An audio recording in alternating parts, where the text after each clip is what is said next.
বোমা ফাটালো the guardian, বাংলাদেশে ফেরার ছক কষছে হাসিনা, যে কোনো মুহূর্তে দেশে ফিরছে শেখ হাসিনা, হাসিনাকে সবুজ সংকেত দিল আমেরিকা ভারত। আওয়ামী লীগের ভোটারদের একমাত্র প্রতিবাদের অস্ত্র হতে পারে ভোট কেন্দ্রে না যাওয়া। এবং সজীব ওয়াজেদ জয় বলেছেন যে তাই আমার অনুরোধ আপনাদের প্রতি, আওয়ামী লীগকে সমর্থন করেন কি করেন না, বাংলাদেশের যদি ভালো চান, বাংলাদেশের ভবিষ্যৎ যদি নিশ্চিত করতে চান, তাহলে এই নির্বাচনে ভোট দেবেন। সেনাপ্রধান তারেক রহমান গোপন সমঝোতা, বাংলাদেশে কি ফের সেনা অভ্যুত্থান? ভোটের আগেই সেনাপ্রধানের হাত ধরে দেশে ফিরছে শেখ হাসিনা। এইমাত্র গোয়েন্দা বিভাগ থেকে পাওয়া খবর, লেখা রাখেন এই 12 তারিখে নির্বাচন হইব না, ডক্টর ইউসুফ সরকার আরো 5 বছর ক্ষমতা থাকব। রিয়াল মাদ্রিদ এবং বার্সেলোনার মধ্যে কোনো একটি দল না খেললে সেটিকে কি এল ক্লাসিকো বলা যায়? ব্রাজিল আর্জেন্টিনাকে নিষেধাজ্ঞা দিয়ে কোনো টুর্নামেন্ট আয়োজন করলে সেটিকে কি বিশ্বকাপ বলা যায়? 12 তারিখে বাংলাদেশে যেটি হচ্ছে এটি কোনো জাতীয় নির্বাচন নয়, এটি 3 দলের একটি ঘরোয়া টুর্নামেন্ট।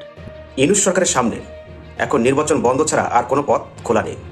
তিনি গণভোটের উদ্দেশ্যে যে অধ্যাদেশ 2025-এর 21 ধারা জারি করেছিল, সেই অধ্যাদেশের আলোকেই তিনি ফেসে গেছেন। যে সমস্ত সরকারি কর্মকর্তা কর্মচারীরা গণভোটে হায়ের পক্ষে প্রচার প্রচারণা চালিয়েছে, তাদের প্রত্যেকের সর্বোচ্চ 5 বছরের কারাদণ্ড হতে পারে। বোমা ফাটালো দ্য গার্ডিয়ান, বাংলাদেশে ফেরার ছক কষছে হাসিনা, যে কোনো মুহূর্তে দেশে ফিরছে শেখ হাসিনা, হাসিনাকে সবুজ সংকেত দিল আমেরিকা ভারত। ফিরছে শেখ হাসিনা, বাংলাদেশের রাজনৈতিক মহলে সেই জল্পনা চলছে। সামনেই রয়েছে নির্বাচন বাংলাদেশে, নির্বাচনে আওয়ামী লীগ অংশগ্রহণ করতে পারবে না তা নিয়ে রাজনীতির পারদ ক্রমশ চড়ছে। বাংলাদেশে আওয়ামী লীগের কর্মীরা নেতারা অপরাধী ও পলাতক হিসেবে তকমা পেয়েছিল। তাদের বিরুদ্ধে মানবতা বিরোধী অপরাধ, হত্যা, রাষ্ট্রদ্রোহ বা অর্থ আত্মসাতের অভিযোগ রয়েছে। 16 মাসের বেশি সময় আগে বাংলাদেশের কর্তৃত্ববাদী প্রধানমন্ত্রী শেখ হাসিনার বিরুদ্ধে এক অভ্যুত্থান তাকে নাটকীয়ভাবে দেশ ছাড়তে বাধ্য করে। বিক্ষোভকারীরা তার বাসভবনের দিকে এগিয়ে আসতে থাকায় তিনি ভারতের উদ্দেশ্যে হেলিকপ্টারে উঠে পড়েন। বহু বিতর্ক জল্পনার পর এক প্রতিবেদনে তুলে ধরা হয়েছে শেখ হাসিনা ফিরতে পারেন। ত্রয়োদশ জাতীয় নির্বাচনের 5 দিন বাকি থাকতে এক প্রতিবেদনে এমন চিত্র তুলে ধরেছে যুক্তরাজ্যের সংবাদ মাধ্যম গার্ডিয়ান। প্রতিবেদনের বলা হয়েছে, আওয়ামী লীগের প্রায় 600 জন নেতা তারা কলকায় রয়েছে। সংখ্যাটা এতদিন কেউ জানত না। গার্ডিয়ানের তরফ থেকে বলা হচ্ছে, আওয়ামী লীগের জন্য ভারত একটা লাইফ লাইন তৈরি করেছে। আওয়ামী লীগের পক্ষ থেকে দাবি করা হচ্ছে, দলকে নির্বাচনে অংশ নিতে না দেওয়া হলে ভোটের গণতান্ত্রিক বৈধতা নষ্ট হবে। দলটির সাবেক মন্ত্রী জাহাঙ্গীর কবির নানক বলেন, তারা নির্বাচনী প্রক্রিয়া বর্জনের নির্দেশ দিয়েছেন এবং এই নির্বাচনকে প্রহসন হিসেবে আখ্যা দিয়েছেন। অন্যদিকে অন্তর্বর্তী সরকার, যার নেতৃত্বে রয়েছেন নোবেলজয়ী মোহাম্মদ ইউনুস, বলছে এ নির্বাচন গত 1 দশকের মধ্যে প্রথম অবাধ ও সুষ্ঠু নির্বাচন হবে। তবে আওয়ামী লীগ ইউনুসের বিরুদ্ধে রাজনৈতিক প্রতিশোধ নেওয়ার অভিযোগ তুলেছে, যা তিনি অস্বীকার করেছেন। তবে অন্তর্বর্তী সরকারের বিরুদ্ধেও মত প্রকাশের স্বাধীনতা, সংখ্যালঘু সুরক্ষা ও আইন শৃঙ্খলা পরিস্থিতি নিয়ে সমালোচনা রয়েছে। আওয়ামী লীগের নেতারা দাবি করছেন, দেশজুড়ে প্রতিশোধমূলক সহিংসতায় তাদের শত শত কর্মী নিহত বা কারাবন্দী হয়েছেন। তাদের কথা, দেশে ফিরলে প্রাণনাশের ঝুঁকি রয়েছে বলেই তারা ভারতে অবস্থান করছেন। এখন দেখার, নির্বাচনের আগে শেখ হাসিনা ফেরে কিনা। সেনাপ্রধান তারেক রহমান গোপন সমঝোতা, বাংলাদেশে কি ফের সেনা অভ্যুত্থান? ভোটের আগেই সেনাপ্রধানের হাত ধরে দেশে ফিরছে শেখ হাসিনা। ভোটের মুখে উত্তরপাড়ায় এক আশ্চর্য নিস্তব্ধতা। সেনা ছাউনি সবসময় নিস্তব্ধ থাকে ঠিকই, কিন্তু বাংলাদেশের সেনানিবাসের এই নিস্তব্ধতা বেশ রহস্যময়। আর এই নিস্তব্ধতা নিয়ে নানা প্রশ্ন উঠতে শুরু করেছে। বিশেষ করে ভোটের যখন বাকি আর মাত্র 6 দিন, সেই সময় উত্তরপাড়া আচমকাই যে শব্দবাক্যহীন হয়ে গেল। বাহিনী যে আড়াআড়িভাবে বিভক্ত তা আর নতুন করে বলার দরকার পড়ে না। একটি পক্ষ মুক্তিযুদ্ধের পক্ষে, অপর পক্ষ রয়েছে জামাতের পক্ষে, কিন্তু বাহিনী যেহেতু সুশৃঙ্খল, তাই এই আড়াআড়ি ভাগ হবার বিষয়টি চোখে পড়ে না। এখন প্রশ্ন, ভোটের আগেই কি সেনাপ্রধান ওয়াকার ক্ষমতা দখল করবেন? তবে সেনাপ্রধান ওয়াকার কিন্তু বেশ সতর্ক রয়েছেন। তার কারণ রয়েছে। সতর্ক থাকার কারণ, সেনাবাহিনীতে তদারকি সরকার কিছু রদবদল ঘটাতে চাইছেন। জেনারেল ওয়াকার ইউনুসের সিদ্ধান্ত কার্যকর করতে নারাজ। সর্বশেষ সিজিএস জেনারেল শামীম এলপিআরে চলে যাওয়ার আগে এই পদে লেফটেন্যান্ট জেনারেল এসএম কামরুল হাসানকে নিয়োগ দেওয়ার পরিকল্পনা করা হয়। অন্যদিকে কোয়ার্টারমাস্টার জেনারেলকে পিএসও পদে নিয়োগ করার চেষ্টা করেন তদারকি সরকার প্রধান। সেনাপ্রধান ওয়াকার এই 2 নিয়োগে প্রবল আপত্তি তোলেন। কারণ তিনি জানতেন এই দুটি নিয়োগ মানে তার ক্ষমতা ছাঁটাই করা, আর সেটা হলে বাহিনীর হ্রাস কার্যত মোহাম্মদ ইউনুসের হাতে চলে যাবে। সেটা কোনোভাবেই হতে দিতে চাইছেন না সেনাপ্রধান ওয়াকার। ঢাকা ক্যান্টনমেন্টে জারি করা হয়েছে রেড অ্যালার্ট। কিছুদিন গাজীপুরে 3 বাহিনীর প্রধান স্থানীয় প্রশাসনের সঙ্গে একটি বৈঠক করেন। মূলত নির্বাচন কিভাবে শান্তিতে ও নির্বিঘ্নে করা যায় তা নিয়ে বৈঠকে আলোচনা হয়েছে। সূত্রের খবর, বৈঠকে র্যাপিড অ্যাকশন ব্যাটালিয়নের নাম ও পোশাক নিয়ে বাদানুবাদ হয়। এদিকে বাংলাদেশে ভোটের মুখে বিভিন্ন দর্জির দোকানে সেনাবাহিনীর পোশাকের আদলে পোশাক তৈরির কাজ চলছে অত্যন্ত দ্রুততার সঙ্গে। উদ্দেশ্য, ভোটের দিন ওই পোশাক পরে নির্বাচনকে প্রভাবিত করা। অনেকে মনে করছেন র্যাবের নতুন পোশাক নিয়ে সমস্যা তৈরি হবে। এদিকে নির্বাচনকে কেন্দ্র করে নৌবাহিনী বিশেষ পদক্ষেপ করতে চলেছে। তারা 7টি যুদ্ধজাহাজ স্ট্যান্ডবাই রাখার সিদ্ধান্ত নেওয়া হয়েছে।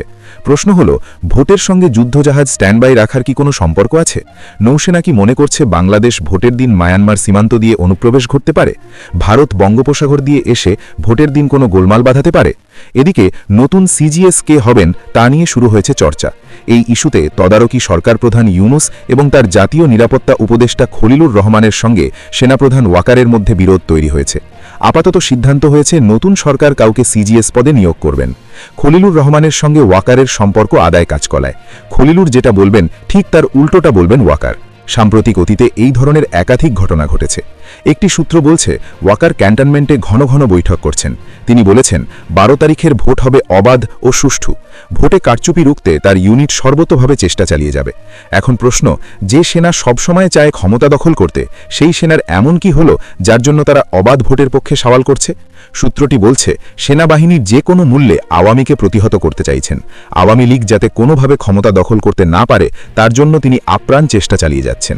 তিনি তার ঘনিষ্ঠ মহলে বলেছেন, আমি আমার ড্রয়িং রুমে এমন কাউকে আমন্ত্রণ করতে পারি না যে আমায় হত্যা করতে পারে।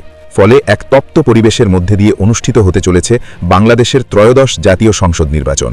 আওয়ামী লীগকে নিশ্চিহ্ন করতে সকলে একজোট হলেও আওয়ামী লীগের ভোটারদের ভোট যে খুব মধুর এবং মিষ্টি এবং খুব প্রয়োজনীয়, সেটা নির্বাচনী প্রচার প্রচারণা শুরু হওয়ার পর থেকেই ক্রমাগতভাবে স্পষ্ট হয়েছে। বিশেষ করে তারেক রহমান দেশে আসবার পর থেকেই তার যে একটা মূল লক্ষ্য হয়ে উঠেছে আওয়ামী লীগের ভোটকে তার দিকে আনা, তার প্রথম উদাহরণ হিসেবেই তিনি বাংলাদেশে নেমেই শান্তি চাই, শান্তি চাই, শান্তি চাই, ঐক্যের বাংলাদেশ গড়তে হবে, এ ধরনের কথাবার্তা বলেছেন বলে আওয়ামী লীগের ভোটারদের মনটা বেশ নরম করে তুলেছেন। তারপর একেবারেই যেমন ভাবে বিভিন্ন পত্র পত্রিকায় মানে ভুইফোড় অনেক সংগঠনের জরিপ করিয়ে এসব শিরোনাম করা হচ্ছে যে 70% মানুষই বিএনপিকে ভোট দিতে চায়, তেমনি নির্বাচন যত কাছে চলে আসছে তখন আরো কিছু একদম নাম অজানা সংগঠনের এমন সব জরিপ সব সংবাদ মাধ্যমে একেবারে হুক্কা হওয়া রবে একসাথে প্রকাশ করছে, যেখানে বলা হচ্ছে 48% আওয়ামী লীগের ভোটারই এখন তারেক রহমানকে ভোট দিতে প্রস্তুত। মনে হয় যেন আওয়ামী লীগের ভোটাররা দলে দলে বেরিয়ে ওই জরিপকারী প্রতিষ্ঠানের সামনে হাত তুলে বলেছেন, আমি আওয়ামী লীগের ভোটার, আমি আওয়ামী লীগের ভোটার এবং আমি তারেক রহমানকে ভোট দিতে চাই, আমি তারেক রহমানকে ভোট দিতে চাই। আর তারা টিক দিয়ে বলে দিয়েছেন, জানিয়ে দিয়েছেন 48% ভোটার আওয়ামী লীগের, তারা রাজি এখন তারেক রহমানকে ভোট দিতে। এসব হাস্যকর ঘটনা যখন ঘটানো হচ্ছে তারেক রহমানের বাক্সে আওয়ামী লীগের ভোট নিয়ে যেতে, তারেক রহমানও আরো নানা রকম খেলা খেলেছেন। তিনি টাইম ম্যাগাজিনকে যে সাক্ষাৎকার দিয়েছেন, সেই টাইম ম্যাগাজিনের সাক্ষাৎকারে সাংবাদিক স্পষ্টত লিখেছেন তিনি আওয়ামী লীগের রাজনৈতিক কার্যক্রমে নিষেধাজ্ঞা তুলে নেওয়া হবে কিনা সে প্রশ্নের উত্তর দিতে রাজি না হলেও তিনি বলেছেন একটা তাত্ত্বিক কথা। তিনি বলেছেন তিনি কোনো রাজনৈতিক দলের উপরে নিষেধাজ্ঞা পছন্দ করেন না, কারণ আজকে যদি আওয়ামী লীগের উপর নিষেধাজ্ঞা হয় বা আজকে যদি আপনার দলের উপর নিষেধাজ্ঞা দেওয়া হয়, কালকে তো আমার দলের উপর দেওয়া হতে পারে। মানে এমন একটা তত্ত্ব কথা তিনি বলেছেন যেন মনে হচ্ছে তিনি বুঝতেই পারছেন না এটা কোন দেশে কোন পরিপ্রেক্ষিতে এমন প্রশ্ন করা হচ্ছে। কিন্তু তাতেও আওয়ামী লীগের অনেক ভোটাররা বেশ মানে চমকে উঠেছেন। তারা ভাবতে শুরু করেছেন এটা কি কোনো ইঙ্গিত যে আওয়ামী লীগের সঙ্গে তারেক রহমানের কোনো কথাবার্তা চলছে। ওদিকে কিন্তু শেখ হাসিনা কি বলছেন সাক্ষাৎকারে, অনেক ক্ষেত্রেই তো সেগুলো বাংলাদেশের সংবাদ মাধ্যমে তারেক রহমান কি বলছেন তার মতো করে তার প্রচারিত হয় না। শেখ হাসিনা কিন্তু একথা সাক্ষাৎকারে বলেছেন বিভিন্ন সময় যে 32 নাম্বার ভাঙতে সবার আগে গিয়েছে যুব দলের ছেলে। মনে রাখতে হবে যে এইসব স্লোগান তো হয়েছেই যে তা ভাইয়া তোমায় কথা দিলাম 32 নম্বর দখল নিলাম, কাজেই সেসব মনে করিয়েছেন। শেখ হাসিনা বলেছেন যে বিএনপিকে নিয়ে তার সবচেয়ে বড় সমস্যা হচ্ছে বিএনপি সবসময় গিয়ে চরমপন্থীদের সাথে হাত মেলায়, মানে জামায়াতে ইসলামীর মতো দলগুলোর সাথে হাত মেলায়, তারা তো সরকারই গঠন করেছে একসাথে। এবং শেখ হাসিনা মনে করিয়েছেন যে এই যে তারেক রহমান, তার বিরুদ্ধে দুর্নীতির অভিযোগ এমনকি এফবিআই এর কাছে আছে, মার্কিন যুক্তরাষ্ট্রের কাছে তার বিরুদ্ধে সব মানে দলিল দস্তাবেজ আছে। সজীব ওয়াজেদ জয় আমেরিকায় বসেই মনে করিয়েছেন যে এফবিআই এর এমন সব অভিযোগের ভিত্তি এবং মানে প্রমাণাদি আছে তারেক রহমানের বিরুদ্ধে যে মার্কিন যুক্তরাষ্ট্র যেমন চাইবে তারেক রহমানকে তেমন পুতুল সরকারের মতো নাচাতে পারবে। শেখ হাসিনা এটাও মনে করিয়েছেন যে 17 বছর ধরে একটা বিলাসী জীবনযাপন করে লন্ডনে তিনি হঠাৎ করে যখন পদ পেয়েছেন চলে এসেছেন, কাজেই তাকে নিয়ে বিরাট আশাবাদের কোনো কারণ নাই। সেটা তিনি প্রমাণ দিচ্ছেন। যে শহরে এরই মধ্যে মেডিকেল কলেজ আছে সে শহরে গিয়ে তিনি বলছেন তিনি মেডিকেল কলেজ করে দেবেন। তারেক রহমান যে শহরে চিনিকল নাই সে শহরে গিয়ে বলছেন এবার তিনি চিনিকল খুলে দেবেন। আর সেই 70-80 দশকের মতো এখনো খাল খননের স্বপ্ন দেখছেন। এসব তো আছেই, এসব প্রসঙ্গ থাক, কিন্তু তিনি এরপর সর্বশেষ ভোট তার কবজায় নিতে, আওয়ামী লীগের ভোট তার ব্যালট বাক্সে ঢোকাতে সর্বশেষ যে তোপটা দেখেছেন, মানে যে ওষুধটা তিনি প্রয়োগ করতে চেয়েছেন, সেটা হচ্ছে রয়টার্সে সাক্ষাৎকার দিয়ে তিনি বলেছেন যে জামায়াতে ইসলামী জাতীয় সরকার গঠনের যে প্রস্তাব দিয়েছেন তারা কোনোভাবেই জামায়াতে ইসলামীর সাথে কোনো সরকার গঠন করবে না, কারণ তাহলে বিরোধী দলে থাকবে কে। আর তারপরে বলেছেন যে শেখ হাসিনার সন্তানেরা যদি রাজনীতিতে ফিরে আসতে চায়, তাদেরকে যদি জনগণ গ্রহণ করে, তাহলে নিশ্চয়ই তারা রাজনীতি করতে পারে। এরপরেও আওয়ামী লীগের সমর্থকদের মধ্যে একটা আলোড়ন তৈরি হয়েছে যে তার মানে কি শেখ হাসিনার উত্তরসূরিদেরকে, আওয়ামী লীগের রাজনৈতিক নেতা কর্মীদেরকে তিনি বাংলাদেশের রাজনীতিতে ফিরে আসার সুযোগ করে দেবেন এই কথা বলছেন। আসলে তিনি কিন্তু সবই তাত্ত্বিক কথা বলেছেন, মানে জনগণ যদি চায় তিনি ফিরে আসার সুযোগ করে দেবেন। আর ওই যে জাতীয় সরকার জামায়াতের সাথে গঠন করবেন না বলেছেন, সেটাও আওয়ামী লীগে একরকমের টোপ দিতে আওয়ামী লীগের ভোটারদেরকে যে না না, একটা চরমপন্থী বা একটা কট্টরপন্থী দলের সাথে আমরা যাচ্ছি না, আমরা প্রায় আওয়ামী লীগের মতো, কাজে আমাদেরকেই ভোট দেওয়া উচিত। জেনে শুনে তারেক রহমান এই কাজ করেছেন। তিনি জানেন তার জাতীয় সরকারে জামায়াতে ইসলামীকে না নিয়ে, ক্ষমতার ভাগাভাগি না করে কোনো উপায় নাই, 3 দিনও তিনি সরকারে থাকতে পারবেন না। আর জামায়াতে ইসলামী যদি তারাই জিতে আসে, তাহলে তারা বরং তারেক রহমানকে কোনো ঠাঁই দেবে কিনা সে সন্দেহও আছে। এসব মিলিয়ে যখন পরিস্থিতি এমন যে তারেক রহমান একটা একটা করে টোপ ফেলছেন শুধু মানে আওয়ামী লীগের ভোটটাকে নিজের পক্ষে টানতে, যেমন ধরেন মির্জা ফখরুল ইসলাম আলমগীর, তিনি ঠাকুরগাঁয়ে রমেশ সেন আওয়ামী লীগের যেই মন্ত্রী মারা গেলেন সদ্য কারাবন্দী অবস্থায়, তাকে রীতিমতো গ্রেফতার করতে ঢাকা থেকে পুলিশ পাঠিয়েছিলেন, মানে যাতে তার এলাকার আওয়ামী লীগ নেতা, যিনি সৎ এবং মানে ভীষণ জনগণের একটা মনের মণিকোঠায় স্থান পাওয়া এক নেতা, স্থানীয় নেতা, তাকে গ্রেফতার করার একেবারে সুবন্দোবস্ত করে দিয়েছিলেন যে ফখরুল আলমগীর, সেই মির্জা ফখরুল ইসলাম আলমগীর কিন্তু এখন সেই এলাকার ধর্মীয় সংখ্যালঘুদের ভোট, আওয়ামী লীগ ভোটারদের ভোট পেতে একেবারে রমেশ সেনের মৃত্যুর পর শোক জানিয়েছেন। শুধু তাই নয়, শোকাভিভূত অবস্থায় ওই পরিবারের সঙ্গে দেখাও করতে গেছেন। কাজেই বিএনপির যে কত মধু মিষ্টি লাগছে আওয়ামী লীগের ভোট, তা বুঝতে কোনো বাকি নাই, এবং তারা যথেষ্ট কনফিউশন এবং এক রকমের দ্বিধা তৈরিও করতে পেরেছে আওয়ামী লীগের ভোটারদের মনে যে জামাত ঠেকাতে অন্তত বিএনপিকে ভোট দেওয়া ভালো হবে কিনা।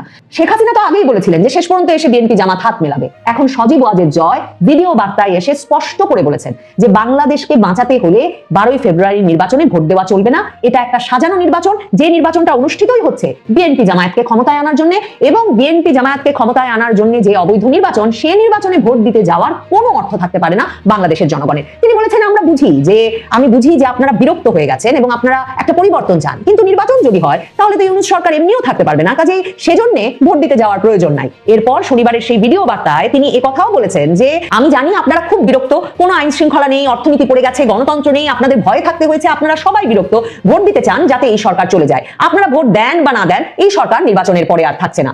এরপর তিনি এটা মনে করিয়েছেন যে নির্বাচনে শুধু আওয়ামী লীগকে না, যত স্বাধীনতার সপক্ষের দল তাদেরকে বাদ দেওয়া হয়েছে, নির্বাচনে দেশের অর্ধেক সংখ্যক দলকেই বাদ দেওয়া হয়েছে, যত প্রগতিশীল দল তাদেরকে বাদ দেওয়া হয়েছে, শুধুমাত্র বিএনপি জামায়াতকে ক্ষমতায় বসানোর জন্য ওই নির্বাচন হচ্ছে। যেই জামায়াত বাংলাদেশের স্বাধীনতার বিরোধিতা করেছে, যারা দেশের 30 লাখ মানুষকে হত্যা করেছে, তাদেরকে ক্ষমতায় বসানোর জন্য এই নির্বাচন। এরপর শেখ হাসিনা পুত্র সজীব ওয়াজেদ জয় বলেছেন যে এটাও ওনারা বোঝেন, মানে আওয়ামী লীগ উপলব্ধি করে, আওয়ামী লীগ নেতৃত্ব উপলব্ধি করেন। শেখ হাসিনা পুত্র বলছেন তিনি নিজেও এটা বোঝেন যে বাংলাদেশের মানুষ রাজনৈতিক সংস্কার চায়, কিন্তু তিনি মনে করিয়েছেন যে এর আগেও 75 সালে বঙ্গবন্ধুকে হত্যার পর সামরিক শাসকরা এসে গণভোটের মাধ্যমে এবং নানা রকম ফরমান জারি করে সংস্কারের প্রচেষ্টা নিয়েছে, এবং সেসব সংস্কার প্রচেষ্টা গণতন্ত্রকে দুর্বল করেছে, সবল করে নাই।